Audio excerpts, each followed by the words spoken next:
Hi, good evening, all of you. Hope you are able to see the screen. Hope you are able to get my voice. Hi, good evening, all of you. Please, somebody, please confirm on the chat box. Am I audible? Please, am I audible? And screen is visible to all of you. Please confirm in the chat box. Thank you. Thank you so much for confirming in the chat box that it's audible, clearly audible. Thank you so much. And today we are going to discuss about the business continuity plan. So why we discussing this topic, why we selected this topic? Because now we all are focusing on computerized systems, we all are aware about that, we all are focusing on automations. But the point is, if we are going for automations or going for computerized system, and suppose if that system is not working, then whether business will get stopped? No, it will not impact. It should not impact on the business. So that is the reason we need to have some business continuity plan. And of course, there is a regulatory requirement also. That is the reason this topic we selected. Second thing, why we selected, because there is a regulatory requirement that we need to have the BCP, or we call it as a business continuity plan. But many people are considering the disaster recovery plan as a part of business continuity plan. Because what happened, many people think that they are having the data backup procedure, retrieval procedure, and they are complying the requirement. So they are not complying the requirement. That is what I want to tell you here with respect to this business continuity plan. Hope you got my point with respect to a short introduction. And let us start our today's discussion on business continuity plan. Before going ahead, I just want to request all of you that if you have any questions during our discussions, my request is to please put on the chat box. I will revert to your all questions. So please put all your questions or query in the chat box. So at the start of our training, just a short introduction about the trainer. My name is Jitendra Kumar Shah. I am the CGMP compliance consultant, trainer, and auditor from NADH plus GXP Compliance Services. And this is a brief about my CV. I am having the expertise with respect to the different regulatory agencies, which includes USFDA, UGMP, PEAKS, MHRA, and NVISA and WHO, and of course Schedule M from India. Basically, I am having the expertise, or you can say my key competencies with respect to the audit and compliance, because I work in so many companies, and my main role was with respect to the audit and compliance. I am not putting more time here, but as a part of requirement, I am just presenting the uh, brief about my training. Why I am putting this brief about my training? Because many people are now using my this recorded training version as a part of their routine external training program. So as a requirement of external training program, you need to have the CV or the curriculum vitae of the trainer. So that is the reason I am attaching this curriculum vitae or my CV along with the training material. So the companies who are using this training as external training, no problem, they can present this to the regulatory agency. So about me, I am having more than 13 years of experience with quality control and quality assurance. And with respect to the background, I am having analytical background also. I work in a quality control also. I work in a computerized systems also. I have software. I have handled many softwares which include Lab Solution, Empower 3, Lean, Streams, and TrackWise. These are all software I have handled. And let me tell you one thing, that I have audited more than 500 vendors and suppliers till date. And now also I am providing the support for third party audits or third party vendor audits. And also I am providing some trainings to the candidates. So till date, maybe more than 5,000 candidates I have provided a training. I am the member of American Society for Quality and Indian Pharmaceutical Association. Also, I am the CQI IRCA certified quality auditor, lead auditor. Just a short introduction. So I'm not putting more time here. Briefly, I am just going in a fast. Okay. And these are some companies where I work. I started my career with Sun Pharma, then I work with Blue Cross Laboratories, in Alembic Pharma. In Zydus Cadila, I was responsible for overall audit and compliance. So I was taking care of the compliance. I was there as a compliance head. After Zydus Cadila, I work in some multinationals, which include AstraZeneca, Sanofi. There, I was in a auditing team. In Milan, I was in a regional role and taking care of different sites located in the Gujarat area. So this is what the short brief about my work profile. And now let us start our actual discussion on business continuity plan. So just a couple of minutes, I just want to put your attention with respect to this disclaimer, because why I'm putting this disclaimer, so many people will directly implement the requirements. So this disclaimer I am preparing just to make sure that this should be used for the training or learning purpose only. Basically, this today's training material I have collected from different guidelines or requirements or the books or the the social medias, and then I collected this and I am presenting here. So the point is, if you want to implement, you can implement the requirement, but the point is, please follow the current guideline requirement when you are going to implement. Okay. And further, if you have any questions, you can put me in the chat box or comment section. I will revert back to you your all questions. Okay. So the point is, you can consider this learning or training for the education or learning purpose. Okay. If you want to implement, then you can contact me. I will guide you how to implement in detail. And now let us start our today's actual training program on business continuity plan. So this is just one overview. This agenda is this training agenda already I shared so many people, so you may also have a time to go through that. So already we discussed about the trainer, then we discussed about the overview of this subject. Now we will discuss about the regulatory expectations. What are the regulatory expectations from this business continuity plan requirements? And the point is, why only data backup and restoration operation procedures are not enough? That is what my point of focusing here. Always remember, I audited more than 500 vendors. I already told you, and now also I am doing this as a part of third-party auditing services.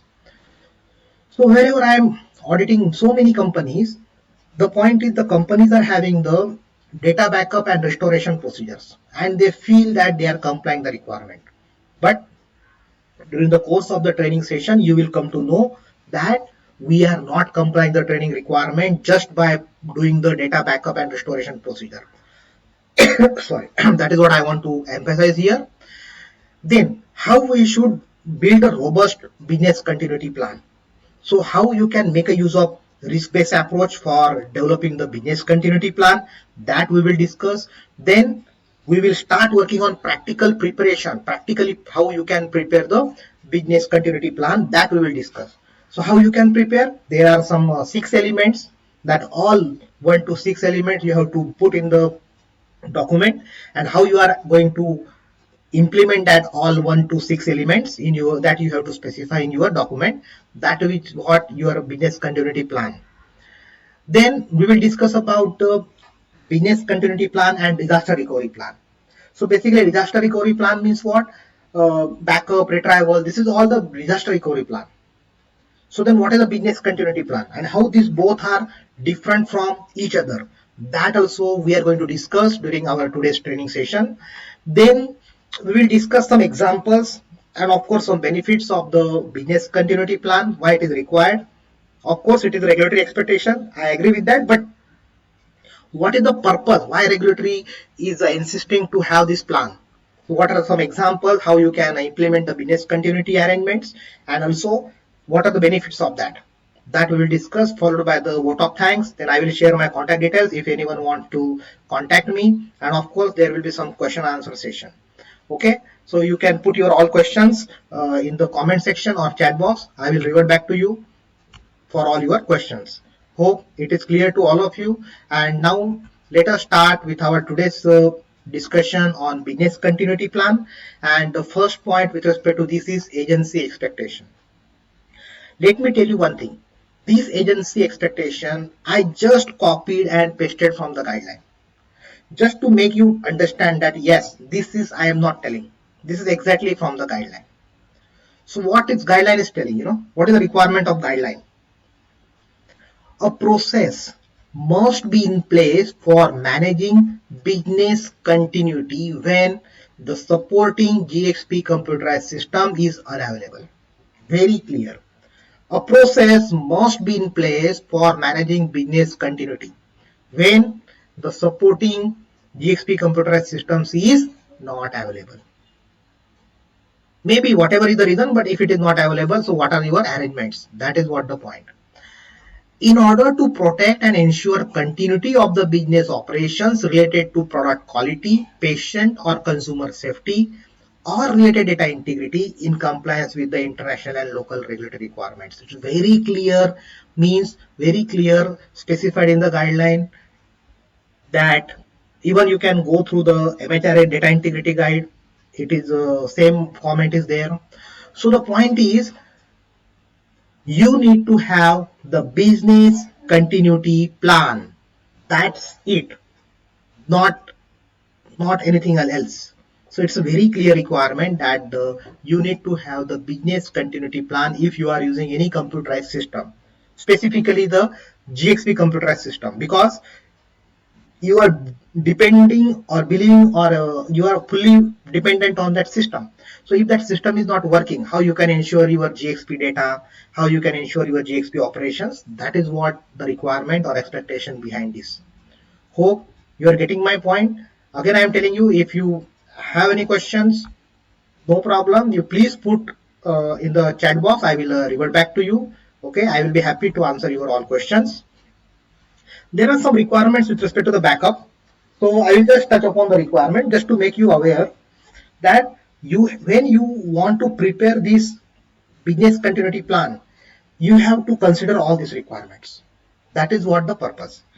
See, in this training session, what I am taking care is what are the regulatory requirements and how you can build a robust business continuity plan, of course, on the basis of risk assessment. So what happened? When you want to develop this business continuity plan, you should not forget these regulatory expectations. So the first expectation, you remember just now I discussed, is we need to have the business continuity plan. That is very clear. Now the second requirements, I will just go on with respect to the backup and archival. So let us see.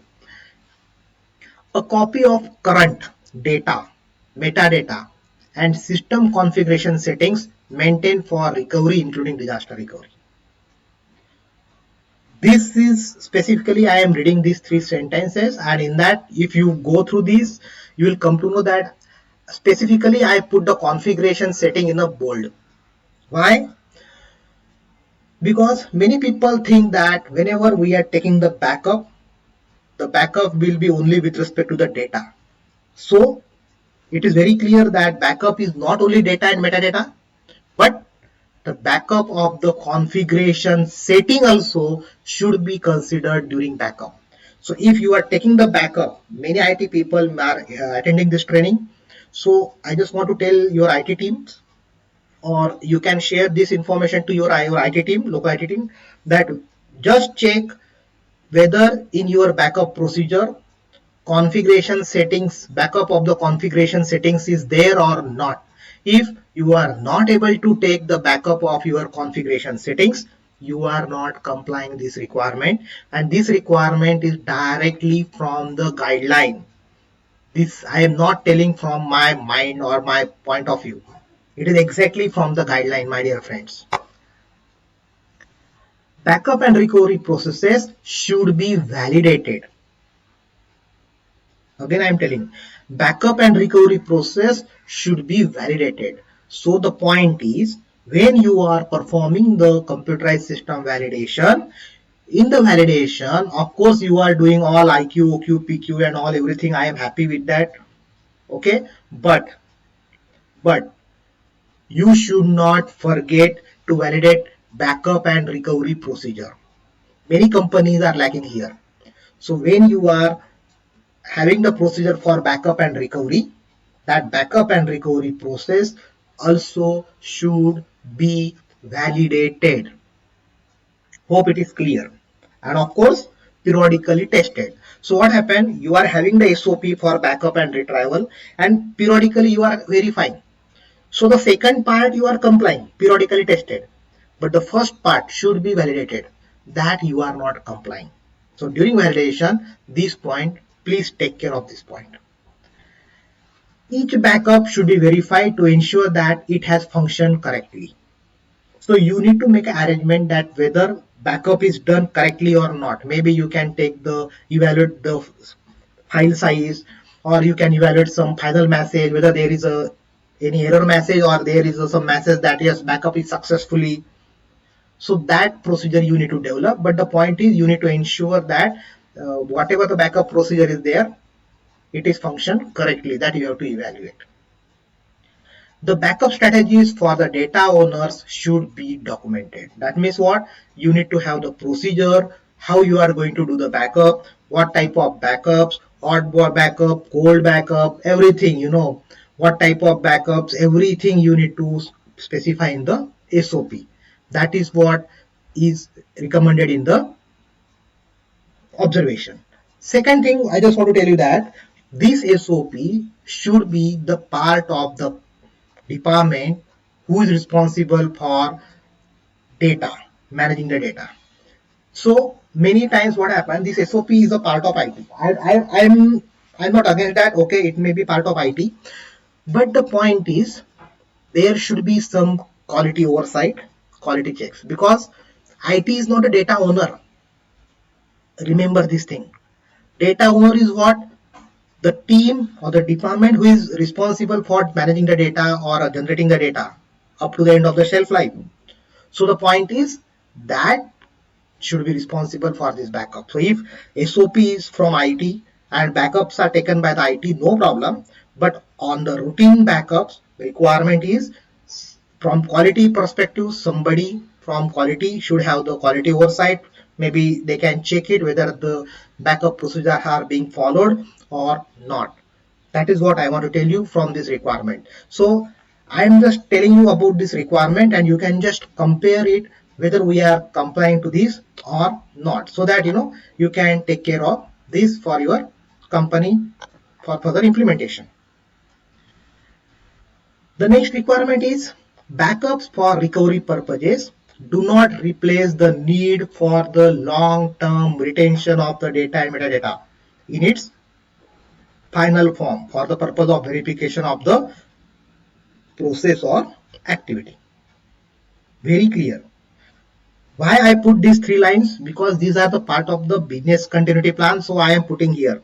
There are a lot of requirements are there, but I'm just taking some requirements which are required to be related to the BCP.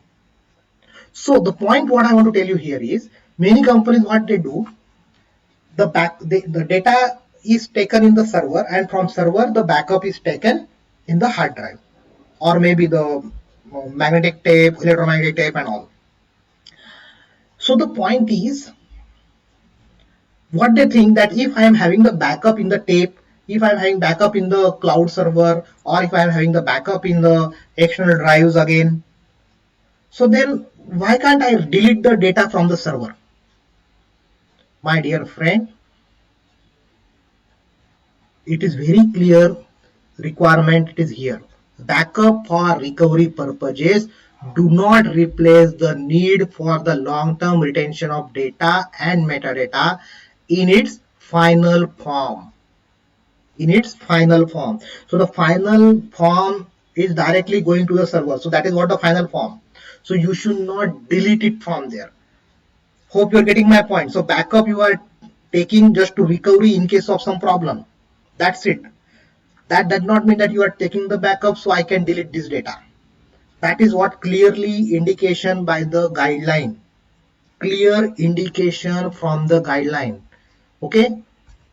Now, so this is what about the backup requirements with respect to the different regulatory agencies. And now let us understand about the data retention. Data retention may be for archiving or backup. Means what? Archiving means protecting the data for long-term storage, and backup means data for the purpose of disaster recovery. So we need to have the data retention procedures. Procedure for destruction of the data should consider data criticality and where applicable legislative retention requirements. Now, so that does not mean, so just now, just 2 minutes before what we discuss here, we should not delete the data on the basis of the ground reality that we are taking the backup, so we cannot delete, we can delete. So this is wrong. Hope you remember our 2 minutes before discussion or last slide discussion. But sometimes what happen, data you are go on taking the backups, go on taking on your network or maybe on the Google Drives. So the point is, some data may not be required also. Okay. So the point is, okay, that particular data, that particular, you can delete it, no problem, remove it, but it again based on the criticality of the data. Means suppose the data is related to the validations and the product you are still manufacturing, then that data should not be deleted.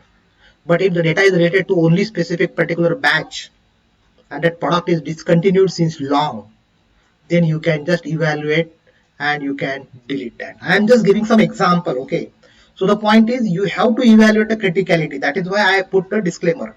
So I am just giving you some example during my discussion that how you need to evaluate the criticality.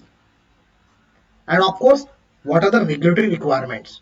So today I am telling that, okay, you can, if the particular batch data is there and if the batch is manufactured about 10 years back, so it is expired also, and there is no any adverse events or complaints since last 5-6 years. So, okay, you can delete it. This is what I am telling today. But the point is, we don't know, there may be some new requirement or some additional requirement come into picture through the regulatory agency. So always I request all people to refer the current guideline. Okay. This is what I am just emphasizing here, some critical requirements with respect to the, with respect to data integrity. So now, let me explain you about, hope you are able to see the screen, data retention. Okay. So some point I want to emphasize here. Let me tell you that this content is from the guideline, but whatever I am going to explain you, whatever I am explaining it, you will not find in the any guideline, because interpretation is very, very important. So now let us understand. You all may be aware about these first three lines. Data and document retention arrangements should ensure the protection of the records from deliberate or inadvertent alteration or loss. Very simple requirement. That means what? That means the backup, suppose I am taking in the hard drive, or the backup I am taking in a maybe CD-ROM devices, okay, CD or DVD devices. So what happened? That anyone can connect here. Suppose external hard drive is there, so anyone can connect to laptops or mobiles, and there is a possibility of deliberate or unintentional alteration or deletion. But if the data is in a in the magnetic tapes, so the magnetic tapes you will not able to directly connect to any laptops. Okay, so it needs some specific hardware to access the data. So you can again control some intentional or unintentional alteration or deletion of the data. So that way you have to think when you are developing your data retention practices or backup practices. Many people are still following the this backup in CD-ROMs and the external hard drives and all. But as per the current GMP news, hope you are aware. If you are not aware, you please put your if you are not aware, please put in the comment section. I will share you the link for accessing the that GMP news. So it is very clear in that GMP news that the use of CD-ROM or DVD-ROM devices cannot ensure the reliability of the data. That is what the specified. So if it is observed and it is a part of the ALCOA plus data integrity requirement, so you may get the observation. Hope you are getting my point, what I meant to say. This is not a data integrity topic, but I am just emphasizing here with respect to the regulatory agencies expectations, and that is the reason I give this example. So even the GMP news given by the EMA, they are also against in use of the CD-ROM or DVD-ROM devices for data backups. Okay. Secure controls must be in place to ensure the data integrity of the record throughout the retention period and should be validated where appropriate. So whatever the controls you are putting to ensure the data is integrity of the data is maintained, whatever the controls you are putting, that controls also need to be challenged or evaluated, or you can say it can become validated. So how it depends on the user. But the point is that we have to take care. These are some regulatory expectations. Hope it is clear. If you have any questions, again I am suggesting to uh, raise your questions in the chat box. I will revert back to you, or comment section. I will revert back to you. There is some requirement with respect to the archival. A designated secure area or facility for long-term retention of the data and metadata for the purpose of verification of the process or activity. So the designated secure area should be there. That is what the requirement. Cabinet, room, building, it is given example. Archived record may be the original record or a true copy and should be protected. So they cannot be altered or deleted without detection and protected against any accidental damage such as fire or paste. What does this mean? This means they have very much cleared that archive records will be the original data, or you can say the true copy of the data, right? They should be protected from any alteration or deletion. And if something happens, that any modification or some deletion happens, then there should be some detection mechanism. Yes, this is deleted. There should be some alarming, some message should come. You're getting my point? This is what the interpretation of the guideline requirement. And second requirement is what? They should be protected against accidental damage like fire or paste. So then you can have the fireproof cabinets to store the backup devices. That is the way you can comply the requirement. Hope it is clear to you. And now let us. So now these are some guideline requirements. So I just touch upon these guideline requirements. And now we will discuss about the actual business continuity plan arrangements. So as I told you that the business continuity plan, if you want to prepare, it should be based on the risk-based approach. So how you can use this risk-based approach? This is what I have specified here, one slide. Hope you are able to go through this slide. Slide is quite visible. Okay. Business continuity strategy should be established according to the GxP risk classification for computerized system. Now, on what basis you are doing classification? Based on impact on product quality, patient safety or consumer safety, and data integrity. So what happened? Based on that, you need to categorize this, classify this computerized system as GxP critical, GxP major, GxP minor.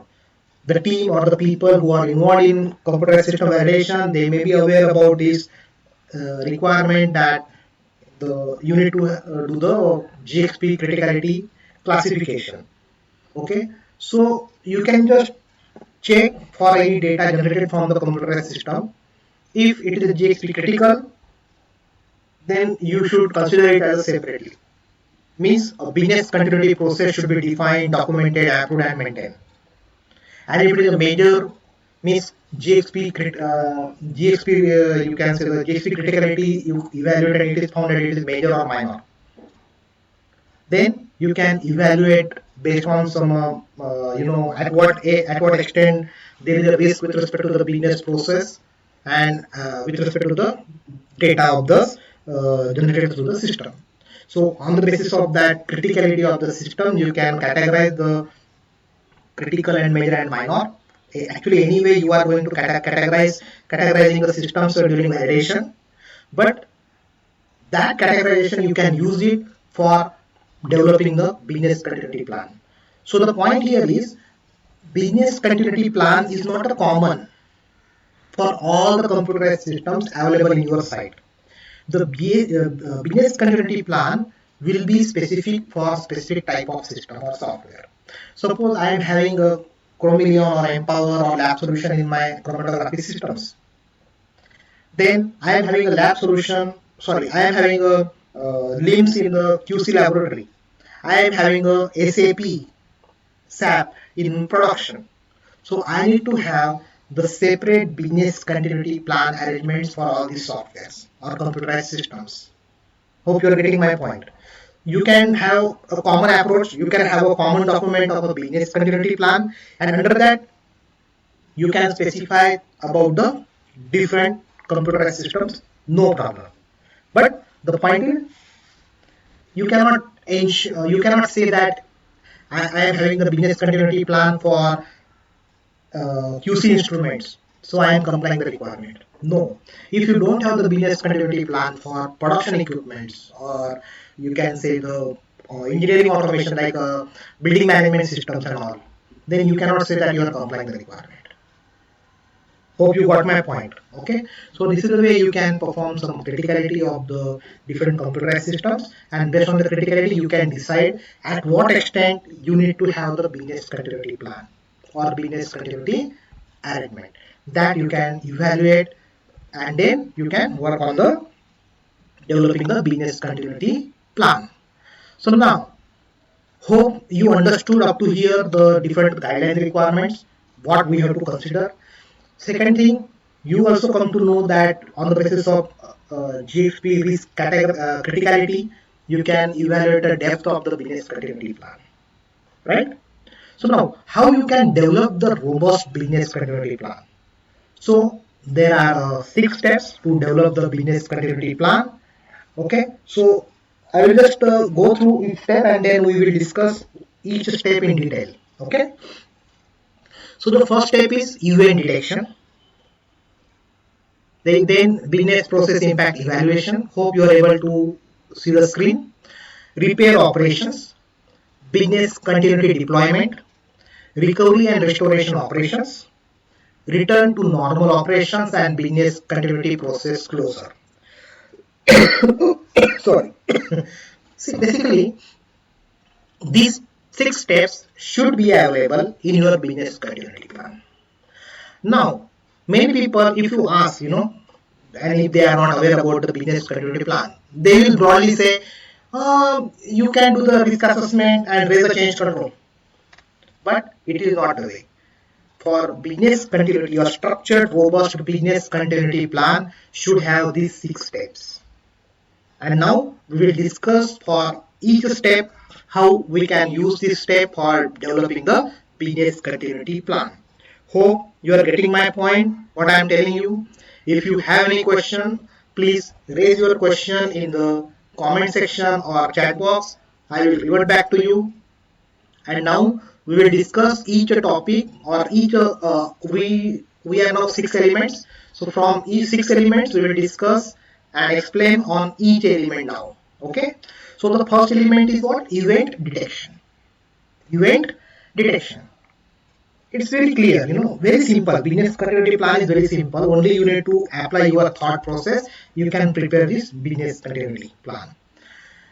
The event should be detected and recorded as per the site procedures like quality event management, incident, deviation management, etc.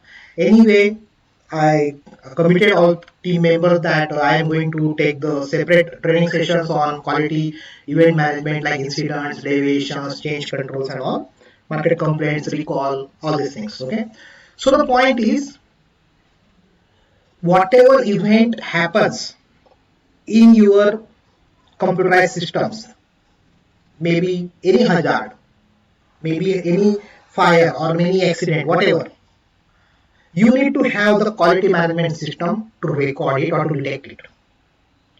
So the point is, when you develop the business continuity plan, you should start with the business continuity plan with respect to the event detection. How you can address this event detection? If some event happen, are you going to raise the temperature change control? Are you going to raise the incident? Are you going to raise the deviation? Whatever it may be as per the site procedures, that is not a problem. The point is that quality management system should be in place. Now, the examples of some events are put here. The event may be related to loss of data, maybe due to some connectivity failure or system unavailability, so data may get lost. So if this happens, what you will raise? Maybe the laboratory incidents or laboratory notifications or laboratory errors. So many companies are having different you can say the systems. So that actual what you are going to how you are going to detect this all loss of data or due to some connectivity failures and all, how you are going to report, that should be the part of the business continuity plan. The event may be related to the security of the data, maybe cyber attack. Now it is a big topic, cyber attacks, but the point is security of the data is very important. Third is the event may be related to the change in the local area environment. For example, increase in temperature. There may be possibility that in the server rooms heat will be generated, and if you don't have the air conditioners, so the server may crash or it may catch fire also. So due to the increase in temperature, also data may get lost. So how you are going to detect it? Again, maybe incident, deviation, whatever as per your quality management system. The event may be related to natural disaster, maybe earthquake or fire. So that way you need to have the procedure to detect the events, and you are going to record as per the event detection procedures.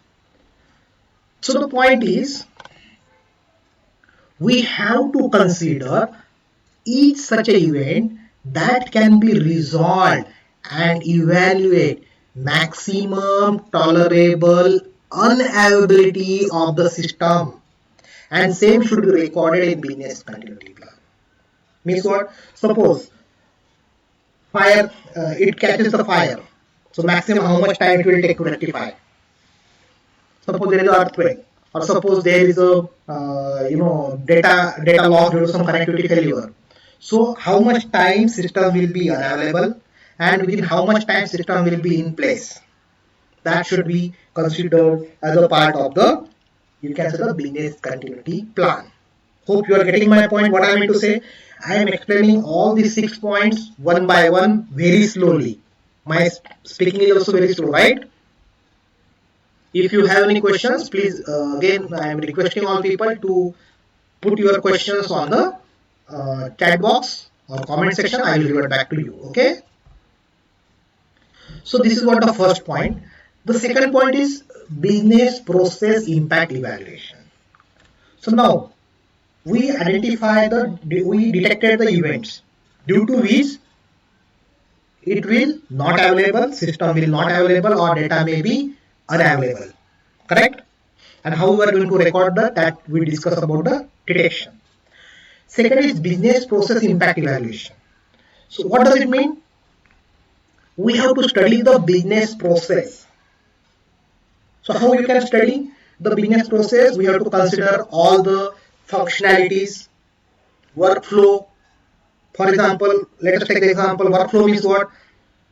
If any document control system is there, so there will be the developer or creator, procedure creator, then it will go to the reviewer, from reviewer it will go to the manager for approval. So this is the workflow. Now functionality means I am from production department, so I prepared or created the procedure, it will go to reviewer, to my department head, from reviewer it will go to maybe another functionality, maybe quality reviewer or maybe quality manager for approval or review.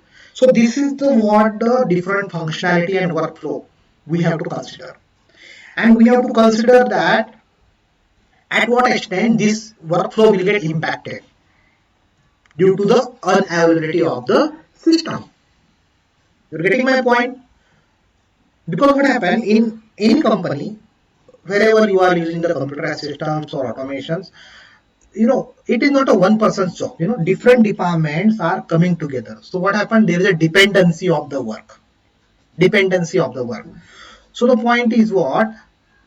The point is how it will get impacted due to the dependencies and all. That all we have to evaluate by by during this process of a business process impact evaluation.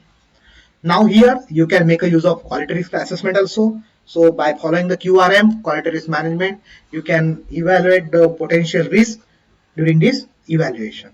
That is also the aspects with respect to the business process impact evaluation.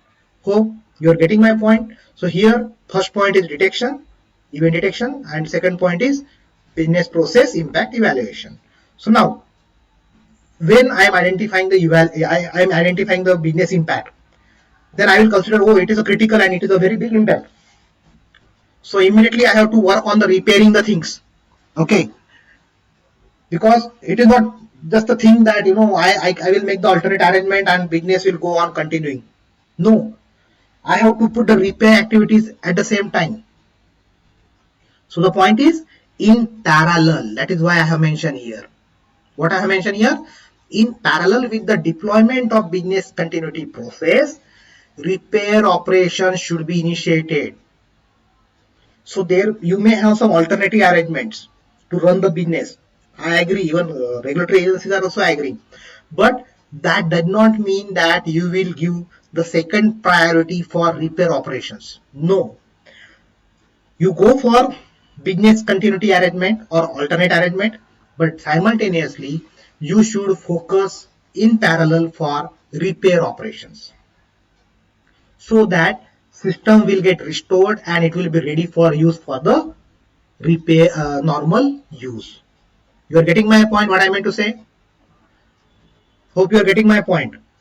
So when you start this repair operation, now again, you can follow your change management procedure or temporary change management procedure, whatever you, as per your quality management procedure. So I am not focusing here because I will take a separate session for the different pillars on quality systems. That time I will again discuss this more in detail about the different pillars like change control, deviations and all. So the point is, when you are doing the repair operations, you need to follow the quality management system, maybe change management and all. And along with that, whether it is additional requirement for testing, whether you want to do some additional testing or additional recording or any additional review process you want to put, that or additional mechanism to control and to ensure that whatever alternative arrangements you are following, it is not impacting on your generated data, it is not impacting on your product quality, it is not impacting on your reliability of the data. So for that you need to go for some additional testing, maybe, I don't know, but it depends on from case to case, it will depend. So when you will raise a change control, you will come to know the on the basis of impact, you may go for some additional action plans. Action plans may be additional testing or additional review or additional recordings. So many things will be there because it is a temporary arrangement. You cannot stop the business, temporary arrangement, but simultaneously temporary arrangements you are doing, but simultaneously you have to start the repair operation, that we should not forget. Hope you are clear with this third point also, repair operations. Okay, now, so you are very clear with respect to now how you need to develop the point. 1, 2, 3 point already we discussed. Now let us discuss about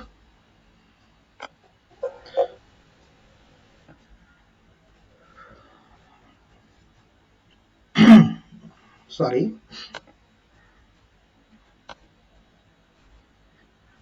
So now let us discuss about the next point.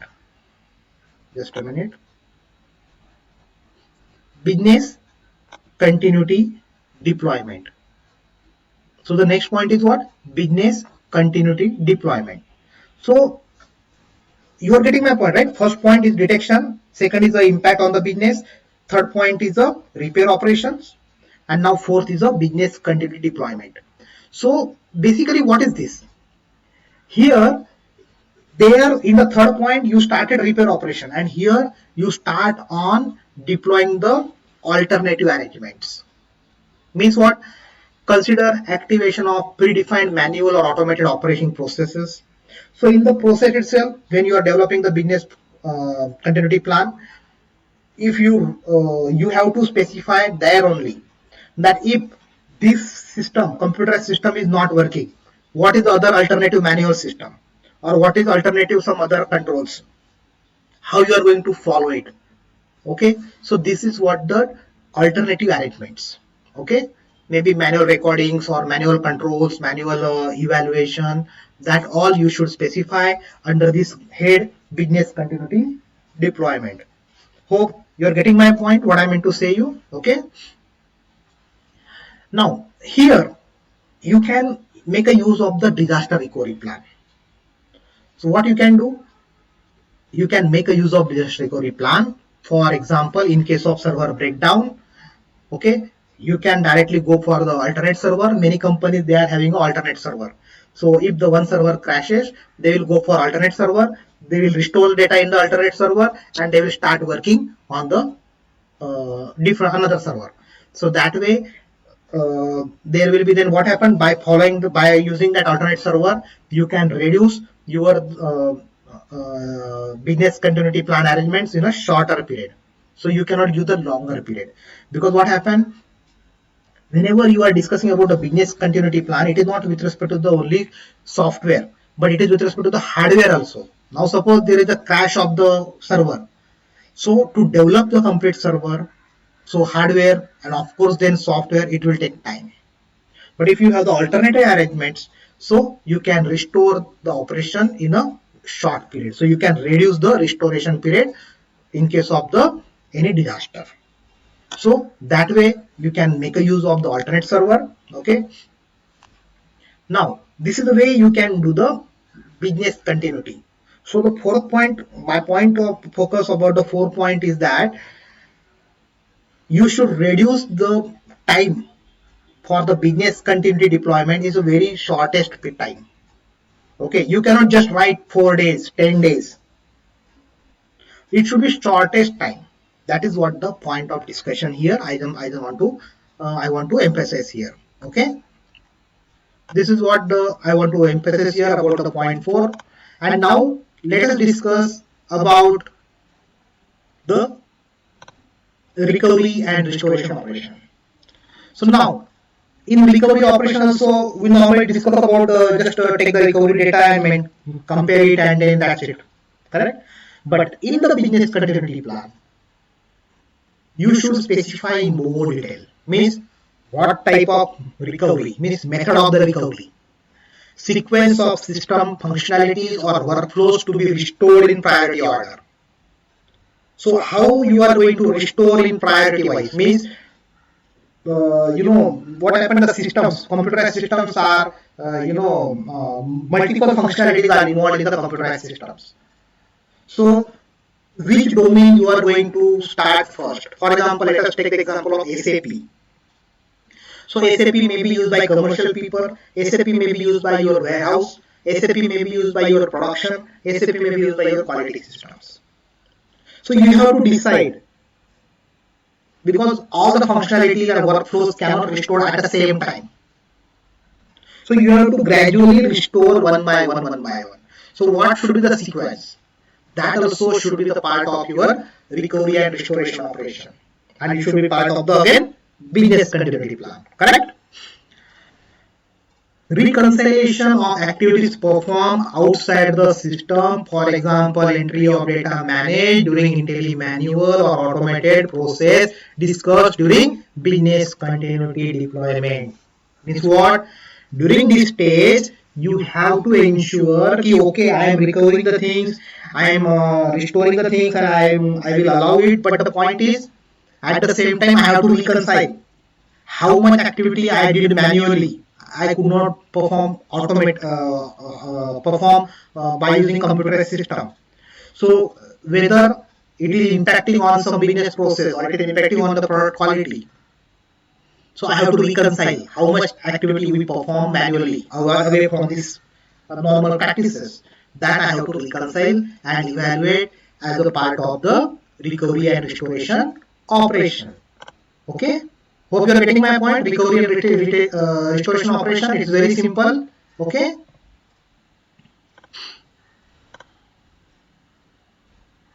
and now with respect to the recovery and restoration operation, I want to provide some clarification that the disaster recovery plan should be part of the business continuity plan. So you need to have the business continuity plan, and the fifth is the recovery and restoration. So under that you can put the business continuity plan. Hope you are getting my point. Again I am telling, business continuity plan and disaster recovery plan are not same. Disaster recovery plan is a part of the business overall business continuity plan. It's a part of the business continuity plan. That's it. Or you can say that the disaster recovery plan should be referred to the as an input for the business developing the business continuity plan. So you can prepare your backup recovery procedure and you can use that procedure as an input for developing the business continuity plan. Okay, that is what the thing I want to tell you. The disaster recovery plan should include not only the process for restoring the system functionalities, but also infrastructure required for alternative system to operate. So many business continuity plan, first of all, I didn't find so in so many companies, I didn't find a business continuity plan they are preparing. Still, it is a requirement of the guideline. Some of the couple of companies I found very good, but the business continuity plan was prepared by focusing only on the computerized system, means the softwares. Hardware aspect they have not considered. So my point here is you have to focus on software as well as the hardware also while developing this business continuity plan. Hope it is clear. Again, I am requesting all people, if you have any question, I am really happy to answer your all questions. Okay, so please put your questions in the comment section of chat box. I will revert back to you. So these are all the 5 points. Okay, and the 6th point is business continuity process closure. So just like any quality management system, we need to close it, change control, deviations, complaints. Similar way, the business continuity plan, whatever we are following, it should have the closure. So we have to authorize the termination of the business continuity process by verification of business continuity activities which are we perform, and second thing, communication to all the users and of course the functionalities or the stakeholders. Yes, my dear friends, now our system is ready and fully operational. Now you can move to this uses of this system, automated system or computerized system. So this is the way you need to close this business continuity process, and you can move ahead, which will include the verification of all the activities. So all the activities means what? All the time gap activities we perform. Hope you remember all the time gap activities like manual controls, manual review, additional testing, these all. Second thing, whatever the activities we perform during this recovering from the disaster, means hardware development, software installation, reinstallation, maybe revalidations and all. And this all we have to verify as a part of the closure, and then we have to communicate that it is working smoothly and you can use it. Okay, hope you got my point. Second thing I just want to tell you here, one thing is business continuity plan is a proactive approach. So if suppose something happens with respect to your computerized system, you can immediately refer to the business continuity plan and you start acting on that, whatever is specified in the business continuity plan. Okay, this is the way it will help you to be ready with the action plan in case of the disasters. Hope you got my point. Now, the next point is,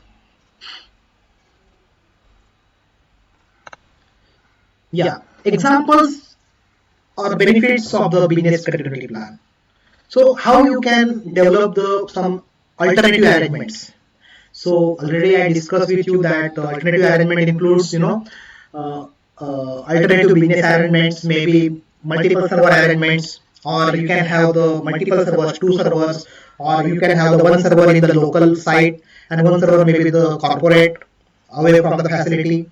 So data will be transferred to both the servers simultaneously. So if one server is not working, immediately data will be available in the another server. I will give a very good example for this. Have you anytime you come across that Amazon or even Google is not working? It is always working. Google is always working. Amazon site always it will be working.